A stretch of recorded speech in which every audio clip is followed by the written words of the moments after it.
Margaret Williams had always believed that some people were born to help others. At 62, with silver hair pulled back in a practical bun and gentle blue eyes behind wire-rimmed glasses, she embodied that belief. Every Tuesday and Thursday morning, she would arrive at St. Mary's Medical Center wearing her cheerful yellow volunteer vest, ready to bring comfort to patients who needed it most. The hospital corridors had become as familiar to her as the rooms in her own home. She knew which elevator moved fastest, where the best coffee could be found, and exactly how to navigate the maze of hallways that confused most visitors. But, more importantly, she knew how to read the faces of people in pain, how to offer just the right words at the right moment, and when silence was more valuable than speech.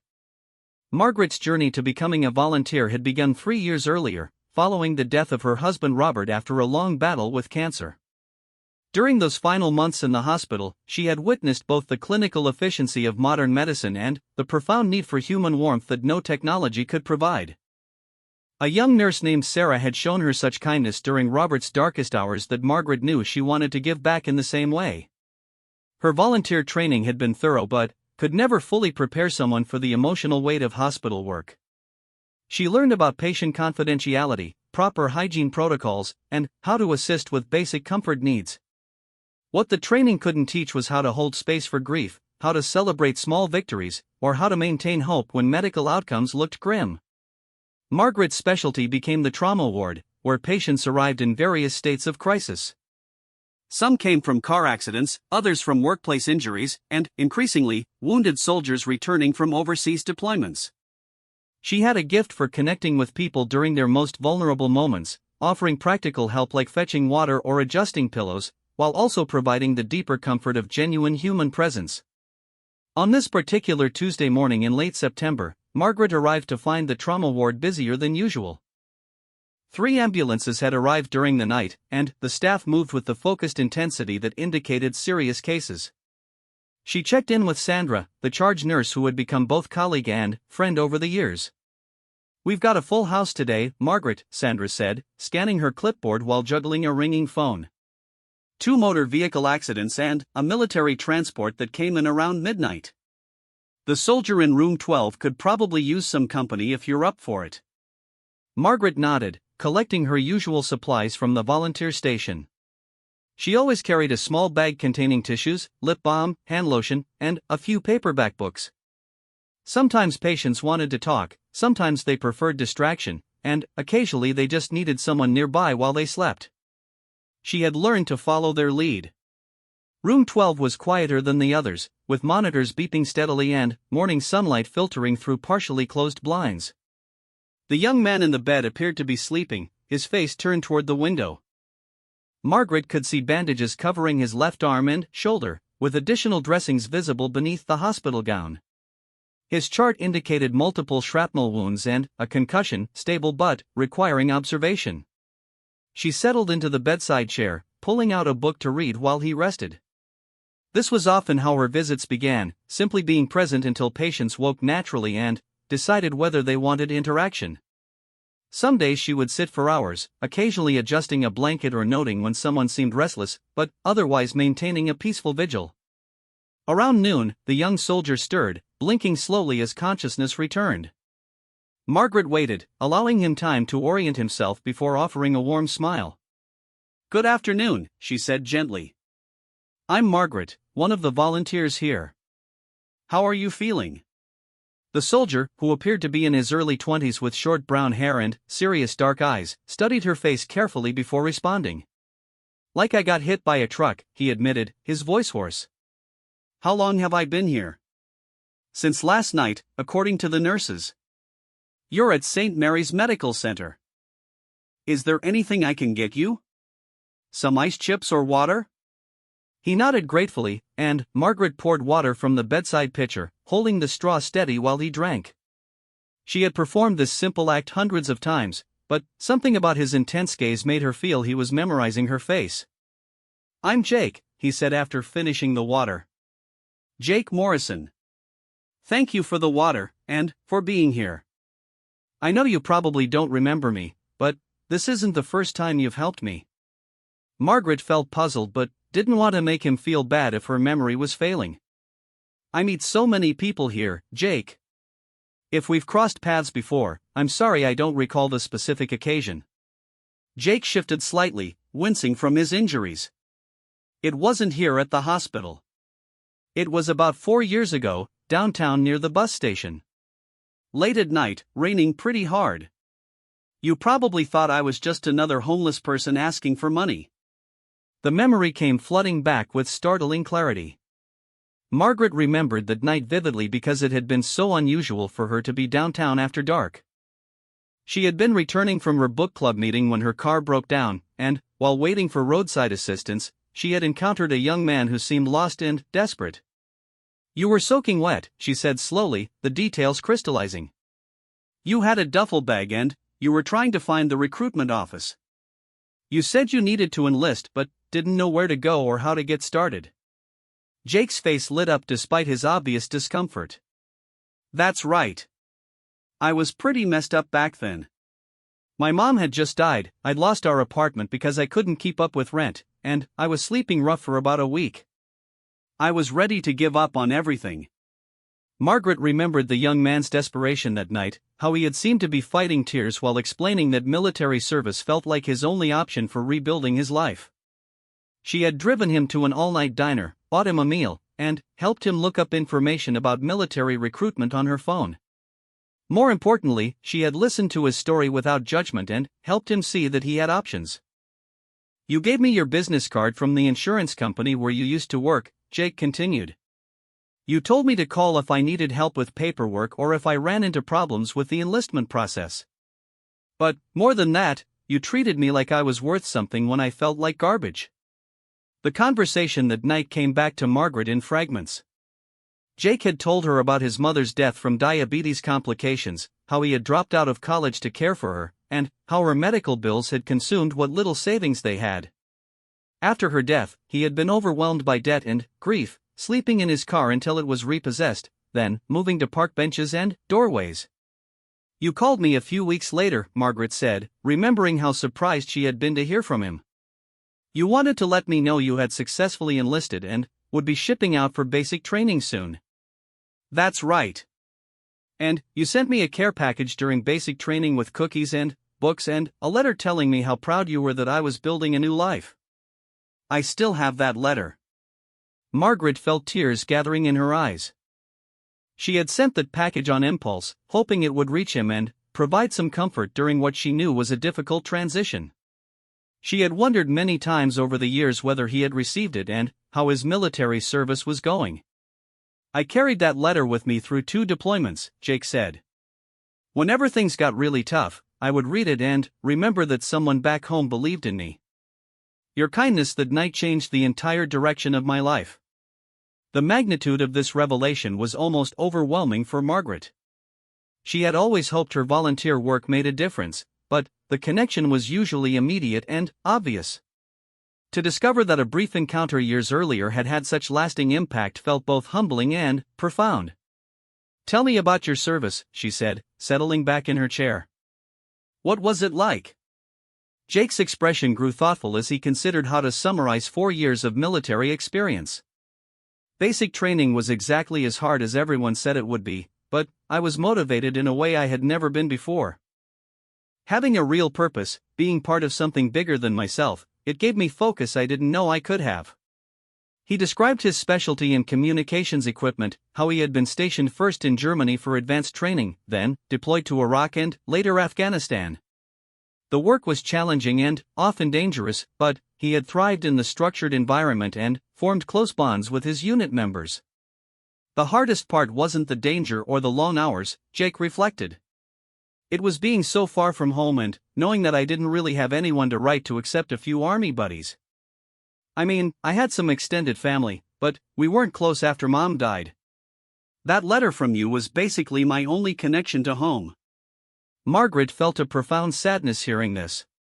She couldn't imagine how lonely those deployments must have been without family support, and she regretted not staying in better contact. "I should have written more often. I thought about you many times but wasn't sure if you would want to hear from me." "Are you kidding?" Any contact from home was precious. "But I understood that you had your own life and responsibilities." Just knowing that someone cared enough to reach out once meant everything. The conversation was interrupted by a nurse coming to check Jake's vital signs and adjust his medication. Margaret stepped aside to give them privacy, using the time to process the extraordinary coincidence that had brought them back together. The nurse, whose name tag read Patricia, smiled at Margaret as she finished her tasks. "I see Jake has some good company today," Patricia said. "He's been pretty quiet since he arrived last night. It's good to see him talking." After Patricia left, Margaret returned to her chair. "Tell me what happened to bring you here. Are you going to be okay?" Jake's expression grew more serious. "We were on a routine patrol when our vehicle hit an improvised explosive device. 2 other soldiers were hurt worse than me, but everyone survived, which is what matters. I've got shrapnel wounds and a concussion, but the doctors say I'll make a full recovery." The casual way he described such a traumatic event struck Margaret as both admirable and concerning. She suspected there were emotional wounds that weren't visible on any medical chart. "When will you be able to go home?" she asked. "That's the complicated part," Jake said, shifting uncomfortably in the bed. "This was actually my last deployment. My enlistment is up, and I'm transitioning out of the military. I don't really have a home to go to at the moment." Margaret felt her protective instincts activate. "What do you mean? Where will you go when you're discharged from the hospital?" "The Army has transition programs to help veterans find housing and employment, but it's a process. I'll probably stay in temporary housing until I figure out my next steps. I've saved most of my military pay since I didn't have much to spend it on overseas, so I have some financial cushion while I get established." The idea of this young man who had served his country with honor facing homelessness again was unacceptable to Margaret. She began formulating plans even as they continued talking, but she was careful not to overwhelm him with offers he might find patronizing. "What kind of work are you interested in?" she asked instead. "I've been thinking about that a lot during this deployment. The communications training I got in the Army could translate to civilian IT work, but I'm also interested in emergency services. Maybe becoming a paramedic or firefighter. I like the idea of continuing to help people." Margaret wasn't surprised by his interest in service careers. People who had experienced profound kindness often wanted to pay it forward, and Jake's military experience would be valuable in emergency services. She made mental notes about local programs she knew of that helped veterans transition to civilian careers. As the afternoon wore on, they continued sharing stories about their lives over the past 4 years. Margaret told him about Robert's death and her decision to begin volunteering, while Jake shared more details about his military experience and his hopes for the future. The conversation felt both natural and significant, as if they were catching up after a planned separation rather than meeting by chance. Around 4 o'clock, Margaret realized her regular volunteer shift was nearly over, but she was reluctant to leave. "I should probably head home soon, but I'll be back on Thursday if you're still here." "Would that be okay?" "I'd really like that," Jake said. "And, Margaret, I hope you know how much it means to me that you were here today. Of all the hospitals I could have ended up in, somehow I'm in the place where the woman who saved my life works as a volunteer. That can't be just coincidence." Margaret squeezed his hand gently. "Maybe it's not coincidence. Maybe it's the universe's way of letting me know that small acts of kindness really do matter." As she gathered her belongings and prepared to leave, Margaret felt a sense of purpose that went beyond her regular volunteer duties. Jake's story had reminded her why she had started volunteering in the first place, but it had also presented her with an opportunity to help someone who had already overcome so much. Walking through the hospital corridors toward the parking garage, Margaret's mind was already working on practical matters. She thought about the guest room in her house that had remained empty since Robert's death, about local veteran services she could research, and about ways to help Jake transition successfully to civilian life without making him feel like charity case. But, more than practical considerations, she felt a profound gratitude for the unexpected gift of reconnection. In helping others, she had discovered that sometimes the people we help find ways to help us in return, creating circles of kindness that stretch across years and circumstances in ways we could never predict. The evening sky was painted in soft colors as Margaret drove home, already looking forward to Thursday's visit and the continuation of a story that had begun with a chance encounter on a rainy night 4 years ago. Thursday morning arrived with an unusual sense of anticipation for Margaret. She had spent the previous evening researching veteran transition programs, making phone calls to friends who worked in social services, and carefully considering how to approach the delicate subject of offering help without overstepping boundaries. Her guest room had been thoroughly cleaned and prepared, though she hadn't yet decided when or how to extend the invitation. The drive to St. Mary's Medical Center felt different this time, charged with personal investment rather than routine volunteer duty. Margaret found herself arriving earlier than usual, eager to continue the conversation that had so unexpectedly reunited her with Jake Morrison. She stopped by the volunteer coordinator's office to check in, then made her way to the trauma ward with purposeful steps. Sandra, the charge nurse, greeted her with a knowing smile. "Your soldier friend has been asking about you since yesterday evening. He's been much more alert and cooperative since your visit. Whatever magic you worked, keep it up." Margaret felt a warm flush of satisfaction. She had learned over her years of volunteering that genuine human connection often proved more healing than medical interventions alone, though she had never experienced such a personally meaningful example of that principle. Room 12 buzzed with quiet activity when she arrived. Jake was sitting up in bed, looking considerably better than he had 2 days earlier. His color had improved, the monitors showed stable readings, and, most importantly, there was an alertness in his eyes that suggested his concussion symptoms were resolving. "Good morning, Jake," Margaret said, settling into what had become her usual chair. "You look much better today." "I feel better," he confirmed, though she noticed he still moved carefully due to his shoulder injuries. "The doctors are saying I might be discharged as early as tomorrow if my progress continues. They want to make sure the concussion symptoms are completely gone before they release me." This news created both relief and urgency for Margaret. She was glad Jake was recovering well, but it meant they had limited time to discuss his transition plans and her potential role in helping him. "That's wonderful news about your recovery," she said. "Have you been able to make any progress on housing arrangements for when you're discharged?" Jake's expression grew slightly clouded. "I've been making calls, but the temporary housing program has a waiting list, and most of the immediate options are pretty far from here. I might end up in a facility about 2 hours away, which would make it difficult to pursue job opportunities in this area." Margaret had anticipated this challenge based on her research. Veteran housing programs, while well-intentioned, often struggled with demand and funding limitations. The idea of Jake being placed far from potential employment opportunities felt counterproductive to his successful transition. "I've been thinking about your situation," she began carefully, "and I have a proposition for you. But I want you to know there are absolutely no strings attached, and if the idea makes you uncomfortable, we'll never mention it again." Jake studied her face intently, clearly curious but also slightly cautious about what she might suggest. "I have a guest room in my house that's been empty since my husband passed away. It's fully furnished, has its own bathroom, and there's a separate entrance if privacy is important to you. You're welcome to stay there while you get established here, whether that takes weeks or months." The offer hung in the air between them while Jake processed the unexpected generosity. Margaret could see him weighing the proposition, considering both the practical benefits and potential complications.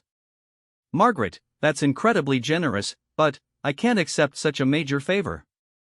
You've already done so much for me, and I don't want to impose on your life or take advantage of your kindness." Margaret had expected this reaction and was prepared with her response. "You wouldn't be imposing, and this isn't about taking advantage. The truth is, that guest room gets used maybe 3 times a year when my sister visits from out of state. Having someone there who I know and trust would actually make me feel better about living alone." She paused to let that sink in before continuing. "Beyond that, I think you underestimate how much your story has meant to me. Learning that a brief encounter 4 years ago had such a positive impact has reminded me why I started volunteering in the first place. Helping you succeed in your transition would be meaningful to me personally." Jake remained thoughtful, clearly wrestling with the decision. Margaret could see the internal debate between his pride and independence on one side, and the practical recognition that this opportunity could significantly improve his chances of successful civilian transition on the other. "What would you expect from me if I accepted?" he asked. "I mean, would there be rent, or chores, or specific rules I'd need to follow? I haven't thought through all the details, but my initial instinct is no rent while you're looking for work and getting established. Once you're employed, we could discuss a modest contribution if that makes you more comfortable. As for chores, I'd appreciate help with things that are difficult for me to manage alone, like moving heavy objects or basic maintenance tasks, but nothing that would interfere with your job search or career planning." The practical nature of this arrangement seemed to ease Jake's discomfort with accepting help. Framing it as mutual benefit rather than charity made the offer more palatable to someone who valued independence and self-sufficiency. "There is one other thing," Margaret continued. "I'd want you to let me help you navigate the veteran services and job search process. I have contacts in local government, healthcare, and business from my years working in insurance, and I know how to research resources and programs that might be helpful. Think of it as having someone in your corner who understands how bureaucracies work." Jake's resistance was visibly weakening as he considered the comprehensive nature of the support being offered. After several minutes of contemplation, he looked up with an expression that mixed gratitude with determination. "If you're really sure about this, I'd like to accept your offer, but with some conditions of my own." Margaret nodded, pleased that he was engaging with the idea on his own terms rather than simply accepting or rejecting it outright. "First, this has to be temporary, with a clear understanding that I'll be moving to my own place as soon as I'm financially stable. Second, I want to contribute to household expenses from my savings, even if it's just groceries and utilities. Third, if the arrangement isn't working for either of us, we have to be honest about it and make changes." "Those all sound like reasonable conditions," Margaret agreed. "How long do you think you'll need to get established? I want to make sure we're both thinking about the same timeline. Based on my research into local job markets, I'm hoping to be employed within 2 to 3 months. Once I have steady income, I'd want another month or two to save for apartment deposits and get my own place set up. So maybe 4 to 6 months total, if everything goes according to plan." Margaret felt a sense of satisfaction with the practical nature of their discussion. Jake was approaching this opportunity with the same methodical planning that had enabled his successful military service, which suggested he would be equally successful in his civilian transition. "That timeline sounds very reasonable," she said. "Why don't we plan to continue this conversation when you're discharged tomorrow? You can see the house and the room, and we can work out any remaining details." Over the next few hours, their conversation expanded beyond logistics to explore Jake's interests and career goals in greater detail. He described his fascination with emergency communications systems, sparked by his military work coordinating radio networks in challenging environments. The technical problem-solving aspects of the work appealed to him, but he was equally drawn to the life-saving potential of efficient emergency response. Margaret shared her own career experiences in the insurance industry, describing how she had started as a claims adjuster and eventually specialized in working with clients who had experienced major losses. The skills she had developed in helping people navigate complex systems during stressful situations had proven valuable in her volunteer work and could certainly be useful in helping Jake transition to civilian life. "You know," Jake said thoughtfully, "talking to you is helping me clarify something I hadn't fully realized about my career interests. The part of military service I found most meaningful wasn't the technical work itself, but knowing that good communication could mean the difference between life and death for people in crisis situations. That suggests you might be drawn to direct service careers like emergency medical services or firefighting," Margaret observed. "Have you looked into the training requirements for those fields?" "A little bit, but not as thoroughly as I should have. I know there are programs specifically designed for veterans, but I haven't researched the local options yet." Margaret made mental notes about resources she could help him explore. The city fire department had an excellent reputation for their veteran recruitment program, and she knew someone in the mayor's office who could provide information about upcoming training academies. Their planning discussion was interrupted when Dr. Jennifer Hassan, Jake's attending physician, stopped by for afternoon rounds. Margaret started to excuse herself, but Jake asked her to stay, explaining that she would be involved in his post-discharge planning. Dr. Hassan, a competent-looking woman in her 40s with kind but professional demeanor, reviewed Jake's chart and examined his wounds with obvious satisfaction at their healing progress. "Everything looks excellent, Jake. The concussion symptoms have resolved completely, your wounds are healing well, and your mobility is improving ahead of schedule. I'm comfortable discharging you tomorrow morning if you have appropriate support for your continued recovery." "He'll be staying with me," Margaret interjected, then quickly explained their connection and the housing arrangement they had discussed. Dr. Hassan looked pleased with this information. "That's ideal. Jake will need someone to monitor him for any delayed concussion symptoms, help with wound care, and ensure he doesn't overdo physical activity while his injuries finish healing. Having an experienced caregiver available will significantly improve his recovery prospects." After the doctor left, Jake turned to Margaret with renewed appreciation for the scope of support she was offering. "I hadn't fully considered the recovery aspects of this transition. Having medical oversight available will be invaluable. I learned quite a bit about wound care and recovery monitoring during my husband's illness," Margaret said. "It's not the same as professional medical care, but I'm comfortable with basic monitoring and knowing when to call for help." As visiting hours began to wind down, Margaret felt a deep satisfaction with how the day had progressed. What had started as routine volunteer work had evolved into a meaningful opportunity to make a lasting difference in someone's life while also enriching her own experience. "I'll pick you up tomorrow whenever you're discharged," she told Jake as she prepared to leave. "We can stop by the house so you can see your room and get settled, then spend some time planning your next steps." "Margaret," Jake said as she reached the door, "I want you to know that accepting your help doesn't come easily for me. I've been independent for a long time, and military training emphasizes self-sufficiency. But I'm learning that accepting support when it's genuinely offered can be its own kind of strength." Margaret paused in the doorway, touched by his thoughtful reflection on the nature of help and independence. "You know, Jake, in all my years of volunteering, I've learned that helping others always ends up helping the helper too, just in ways we don't expect. I have a feeling this arrangement is going to benefit both of us." Driving home that evening, Margaret felt a renewed sense of purpose that went beyond her regular volunteer activities.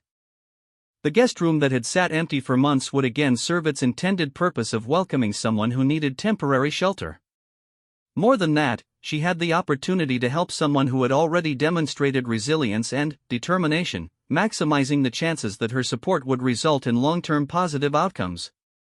She spent the evening making practical preparations for Jake's arrival, ensuring the guest room was fully stocked with linens and basic necessities, researching local veteran services to present him with comprehensive information, and planning meals that would support his recovery while accommodating any dietary preferences or restrictions. The house felt different that night, filled with anticipation and purpose rather than the quiet routine of solitary living. Margaret realized that in opening her home to help Jake transition to civilian life, she was also creating an opportunity for her own life to expand beyond the boundaries of widowhood and routine volunteer service. Tomorrow would mark the beginning of an experiment in mutual support that had its origins in a chance encounter on a rainy night years earlier, proof that kindness could create connections that endured across time and circumstance in ways that neither the helper nor the helped could fully predict. Friday morning brought crisp autumn air and the promise of new beginnings as Margaret drove to St. Mary's Medical Center for what she hoped would be Jake's final day as a patient. The hospital discharge process, she knew from experience, could be lengthy and complicated, so she had cleared her entire day to focus on helping Jake transition to the next phase of his recovery and civilian reintegration. She found Jake dressed in civilian clothes for the first time since she had met him, wearing dark jeans and a simple blue button-down shirt that emphasized how young he looked without the hospital gown.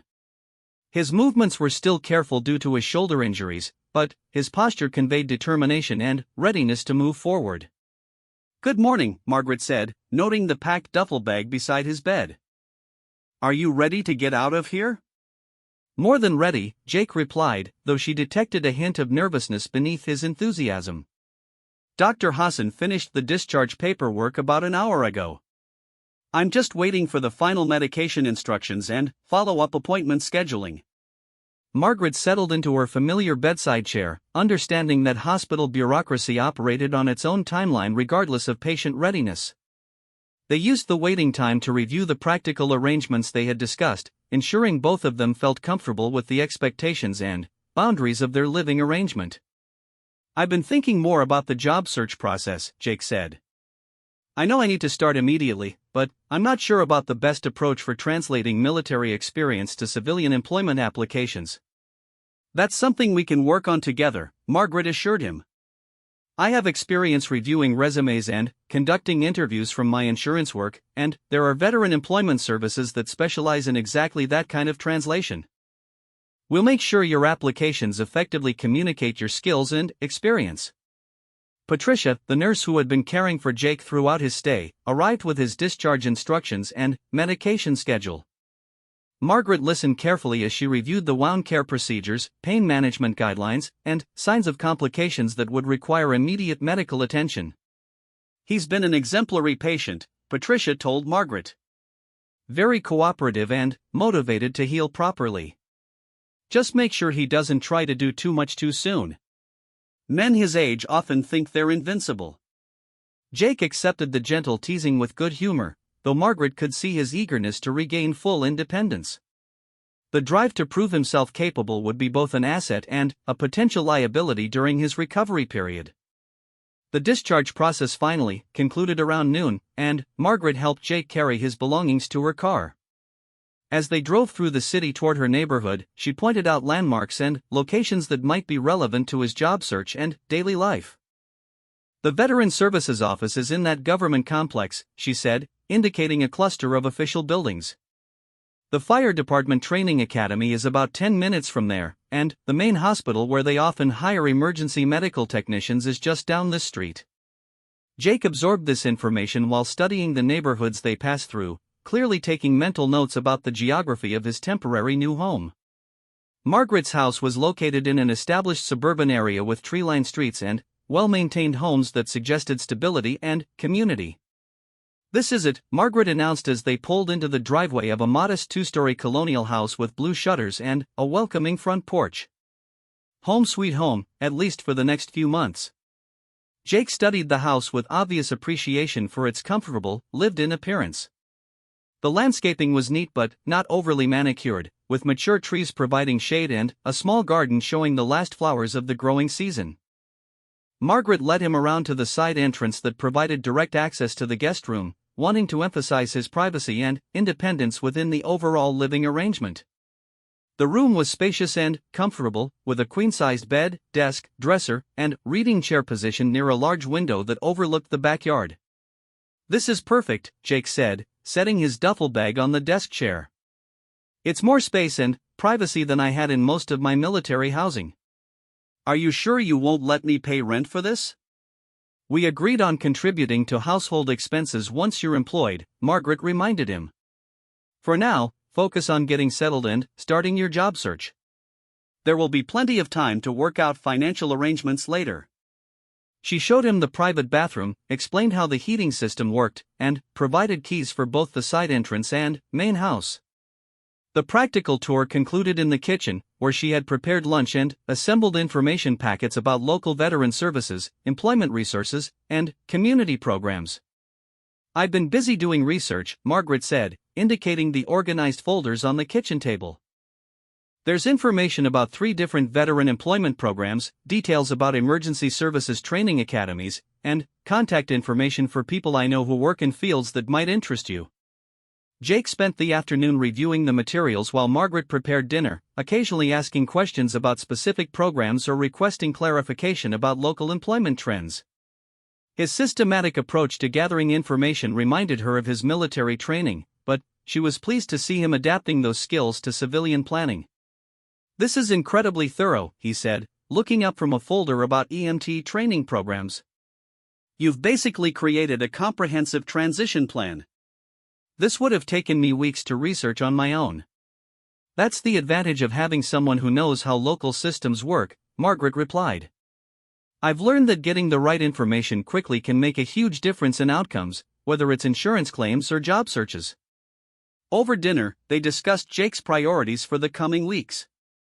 His immediate goals included registering with Veteran Employment Services, scheduling informational interviews with local emergency services departments, and beginning the application process for training programs that seemed most promising. "I think my top choice is the EMT training program that starts in January," Jake said. "It's specifically designed for veterans, includes job placement assistance, and several local ambulance services recruit directly from their graduates. The timeline would give me a couple of months to prepare and maybe earn some income with temporary work." Margaret nodded approvingly. "That sounds like a solid plan. The program coordinator is someone I met through hospital volunteer work, so I can make an introduction if you'd like. Having a personal connection often helps with program applications." Their planning session was interrupted by a phone call from Sandra, the charge nurse from the trauma ward. Margaret answered with some concern, wondering if there was a problem with Jake's discharge or if another volunteer emergency had arisen. "Margaret, I hope I'm not interrupting anything important," Sandra said, "but I wanted to let you know that we've been getting inquiries about Jake from some of his military unit members. Apparently, word spread that he was hospitalized here, and several soldiers want to visit during their upcoming leave." Margaret looked at Jake, who had obviously heard enough of the conversation to understand the situation. His expression showed a mix of surprise and pleasure at the prospect of reconnecting with his military colleagues. "That would be wonderful," Margaret said. "Jake is staying with me during his recovery, so we have space to accommodate visitors if needed. Can you give me contact information for whoever is coordinating the visits?" After ending the call, Jake explained that news traveled quickly within military units, especially when someone was injured. The fact that his fellow soldiers wanted to visit during their limited leave time indicated the strength of bonds formed during their shared service. "Would it be okay if they stayed here?" Jake asked. "I know it's a big imposition, but these guys are like family to me, and some of them are traveling pretty far for the visit." "Of course," Margaret replied immediately. "We have a fold-out couch in the living room, and I can set up air mattresses if needed." "When are they planning to arrive?" "Probably sometime next week, but I'll get more details and make sure you're comfortable with the timing and arrangements. These guys are good people, but they can be a little loud and energetic after months of deployment stress." Margaret felt excited about the prospect of hosting Jake's military friends. Her house had been quiet for so long that the idea of filling it with young soldiers on leave sounded delightful rather than disruptive. The weekend passed peacefully as Jake settled into his new living arrangement and began reaching out to the contacts Margaret had provided. She was impressed by his professionalism during phone calls and his ability to articulate his goals and qualifications clearly. On Monday morning, they drove together to the Veteran Employment Services office, where Jake had scheduled his initial intake appointment. Margaret waited in the lobby while he met with a counselor, using the time to network with staff members she knew from previous volunteer activities. "Your young man made an excellent impression," the counselor told Margaret when Jake's appointment concluded. "His military record is outstanding, his goals are realistic, and his presentation is very professional. I think he'll be successful in whatever career path he chooses." That afternoon, Jake had an informational interview at the fire department, scheduled through Margaret's contact in the mayor's office. While he was gone, Margaret prepared the guest room and living room for the anticipated visit from his military friends, shopping for groceries and planning meals that would accommodate several hungry young men. Jake returned from the fire department interview with obvious enthusiasm about the career possibilities he had learned about. The fire chief had been impressed with his background and encouraged him to apply for the next training academy, which would begin in February. They have a comprehensive program that includes EMT certification, fire suppression training, and emergency rescue techniques, Jake explained over dinner. The starting salary is good, the benefits are excellent, and there are clear advancement opportunities. Plus, the work would really feel meaningful. Margaret was pleased to see Jake developing concrete career goals that aligned with his interests and values. The structure and teamwork aspects of firefighting would provide continuity with his military experience while allowing him to serve his community in civilian life. Wednesday afternoon brought the arrival of Jake's military visitors, 3 soldiers in their early 20s who transformed the quiet house into a hub of energy and camaraderie. Marcus was Jake's former roommate, a communications specialist with a quick wit and infectious laugh. David served as a medic and brought a calmer presence to balance the group's energy. Tommy, the youngest of the group, was an engineer who hero-worshipped Jake and clearly looked to him as a mentor figure. Margaret was struck by the obvious affection and loyalty these young men shared, formed through experiences she could only imagine. Their easy banter and shared references spoke to bonds that went far deeper than typical workplace relationships. "Ma'am, we can't thank you enough for taking care of Jake and letting us stay here," Marcus said during their first evening together. "He's been like a big brother to all of us, and knowing he's in good hands makes a huge difference. Jake helped me through some really tough times during deployment," David added. "When I was struggling with some personal issues, he spent hours talking me through everything and helped me get connected with the right resources. He's always been someone who looks out for other people." These testimonials provided Margaret with new insight into Jake's character and leadership qualities during his military service. She had already observed his thoughtfulness and consideration, but hearing about his mentorship of younger soldiers reinforced her confidence in his potential for success in civilian careers that involved helping others. The soldiers' visit lasted 4 days, filled with shared meals, local sightseeing, and long conversations about their experiences and future plans. Margaret enjoyed hosting them immensely, finding their energy and optimism refreshing after months of quiet routine. On their final evening, the group gathered in the living room for what had become their ritual of sharing stories and future plans. Margaret was included in these conversations naturally, treated with respectful affection as an honorary member of their extended military family. "Jake, you landed in the perfect situation here," Tommy observed. "Margaret is like the mom we all wish we had waiting for us when we got home." Margaret felt deeply moved by this characterization, realizing that she had indeed become invested in these young men's well-being in a way that went beyond her original intention to help Jake transition successfully. Their visit had enriched her life immeasurably while also providing Jake with emotional support during a challenging time. As she watched them say their goodbyes the next morning, Margaret reflected on how much her life had changed since that Tuesday morning when she had first met Jake in the hospital. What had begun as routine volunteer work had evolved into something much more significant, creating connections that would endure long after Jake moved to his own place and established his civilian career. The house felt different after the soldiers left, not empty but expectant, as if it had awakened to its potential for bringing people together and providing the foundation for new beginnings.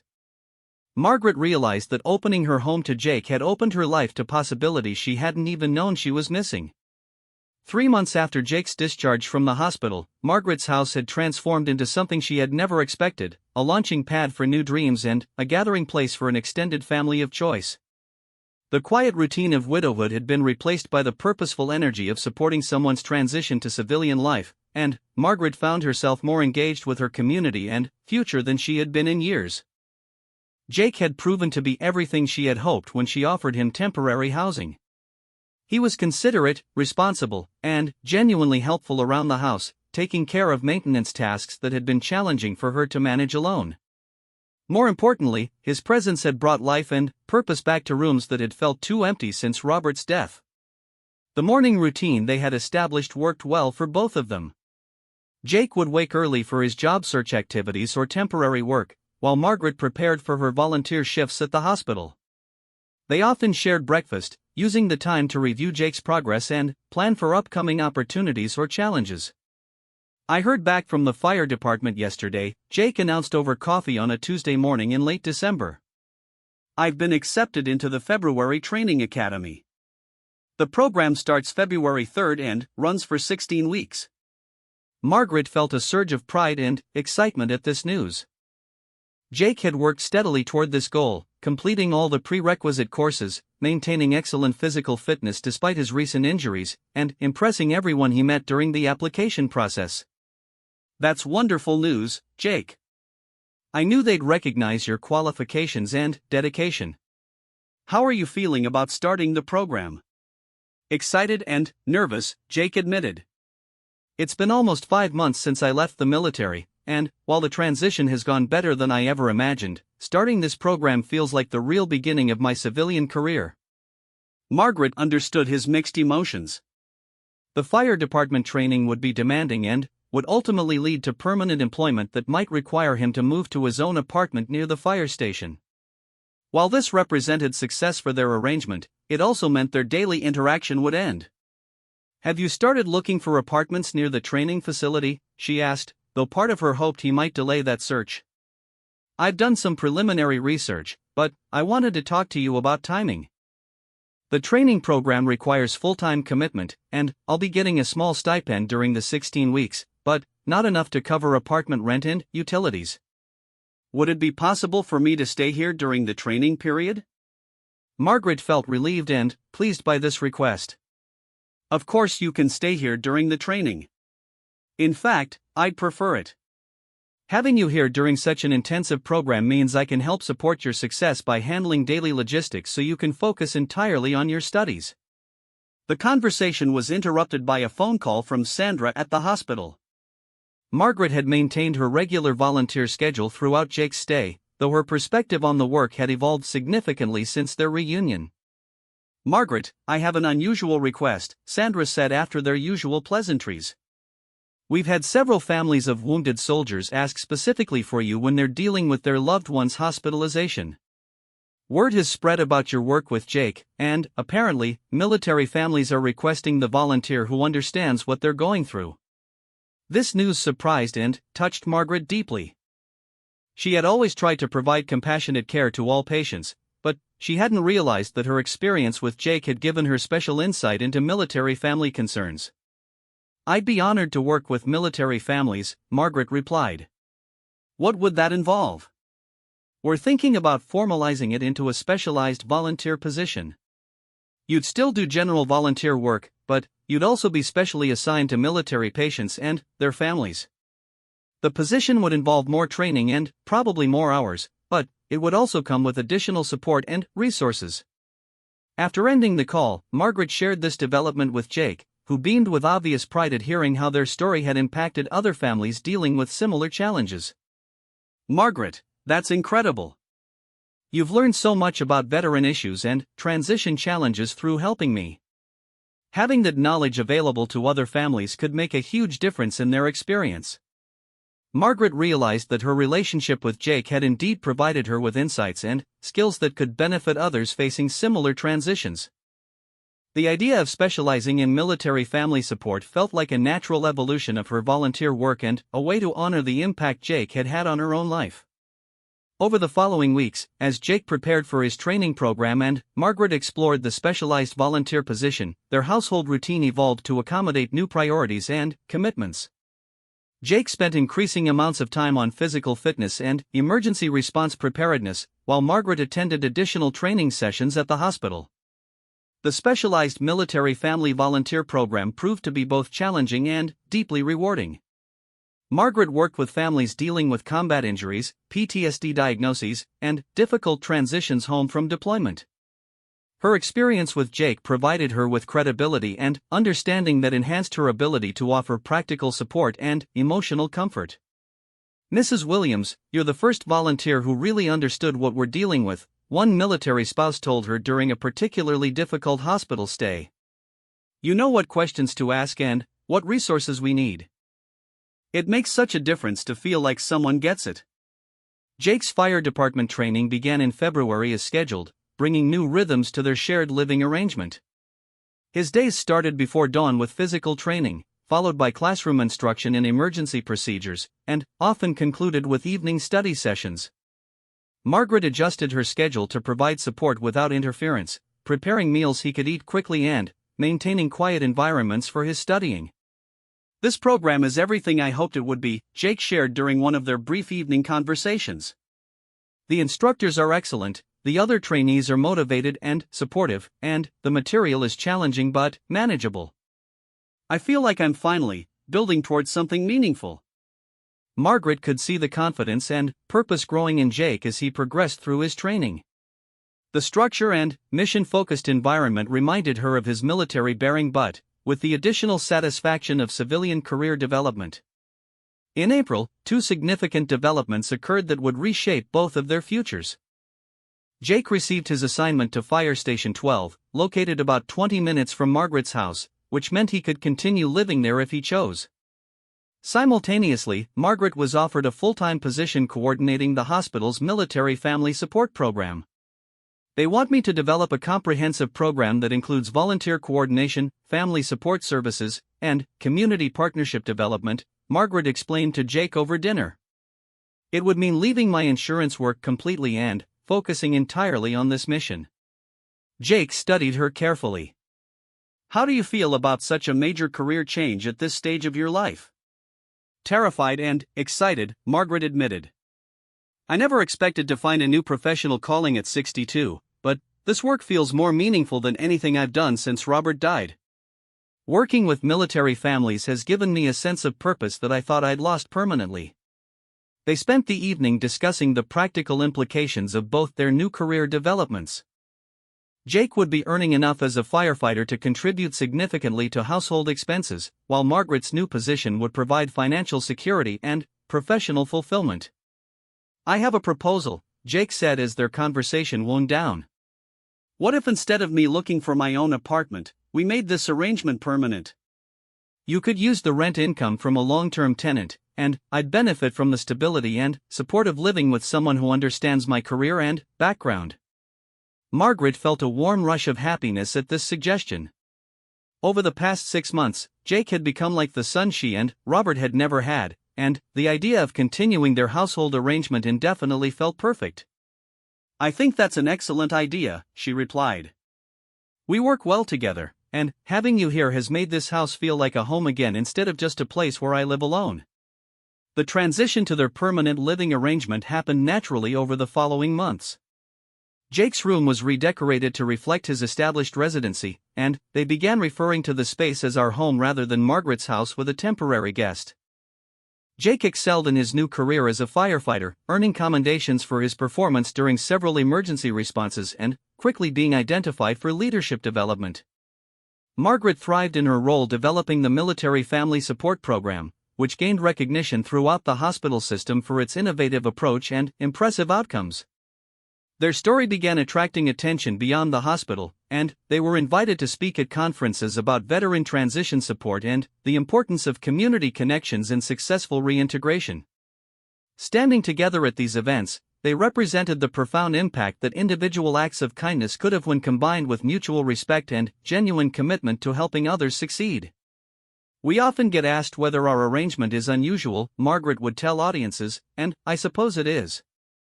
But what we've learned is that family isn't always about blood relationships.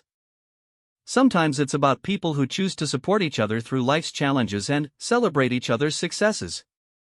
Jake would typically follow her remarks by emphasizing the importance of accepting help when it's offered genuinely. Pride can be a barrier to getting the support you need to succeed. Learning to accept Margaret's help was one of the most important lessons of my transition to civilian life, but it also taught me about building relationships based on mutual respect and shared values. 2 years after their reunion in the hospital, Margaret and Jake had created a life together that neither of them could have imagined when she first offered him temporary housing. Their relationship had evolved beyond helper and helped to become genuine family, built on shared values, mutual support, and deep affection. Margaret's house had become a gathering place for Jake's firefighter colleagues, his military friends during their visits home, and families from the hospital support program who needed additional community connections. The quiet routine of widowhood had been replaced by the rich complexity of an extended chosen family. You know, Margaret reflected during one of their regular evening conversations, when I offered you that ride on a rainy night 4 years ago, I never imagined it would lead to all this. Sometimes I think about what would have happened if I had just driven past that bus stop. Jake smiled, understanding the magnitude of change that had resulted from that chance encounter. I think about that too. But I also think that maybe it wasn't really chance. Maybe people who are meant to help each other somehow find a way to cross paths, even when the timing seems completely random. Margaret nodded, watching through the kitchen window as Jake's firefighter colleague arrived for their weekly study group session. The house would soon fill with young emergency responders reviewing training materials and sharing stories from their recent calls, bringing energy and purpose to every room. The circle of kindness that had begun with a homeless young man and a compassionate stranger had expanded to encompass dozens of families, creating ripple effects that continued to grow and touch new lives. Margaret had learned that sometimes the people we help find ways to help us in return, but, more importantly, she had discovered that opening our lives to others in need can lead to transformations we never expected and gifts we never knew we needed. As evening settled over their home, filled with the sounds of friendship and shared purpose, Margaret felt profound gratitude for the random Tuesday morning when a wounded soldier had looked at her and said, "You saved me that night." In trying to help him heal, she had discovered her own path to renewal, proving that acts of kindness create connections that can change everything.